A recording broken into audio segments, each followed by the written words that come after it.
right, Lindsay? So right now in some counties in North Carolina, sex offenders can live just beyond 1,000 feet of the front door of the school to the front door of their house. But you see these fields right behind me. Some of these counties aren't incorporating this land into where sex offenders can live. So theoretically, they could still be 1,000 feet from their front door to the school's front door, but they could still be very close to the children that are playing in these sports fields right behind me. So that's what this legislation would do. So within this video, I'm going to head down the street 1,000 feet from this property line of the school to show you just how far that would be.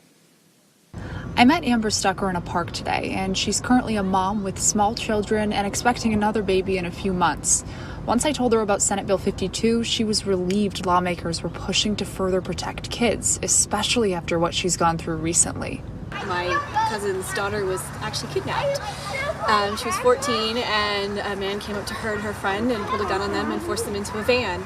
Luckily, she fought for the wheel and got away. So the further away these people can be from my children, the better. And as a mom, Amber said she constantly worries about suspicious people coming around her children, even with a distance.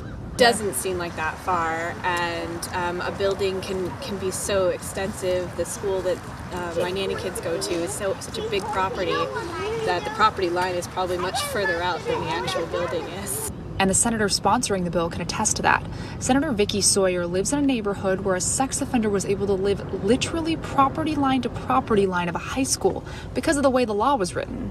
So as a, quote, crow flies, you could be well within 1,000 feet, which, I believe needs to be cleared up, which is what this law does. So, how far is 1,000 feet exactly? Well, we measured, and it's about 0.2 miles. I'm glad that, things are being taken in to keep our children safe. That's what's important.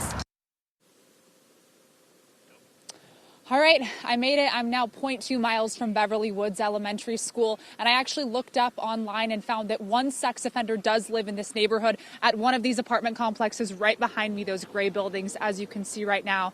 Now, I spoke to that senator today, as you saw, and she said that this legislation is supposed to get voted on next week, and she thinks that it's going to garner bipartisan support from both sides of the aisle. But for now, reporting in Charlotte, Emma Withrow, Fox 46.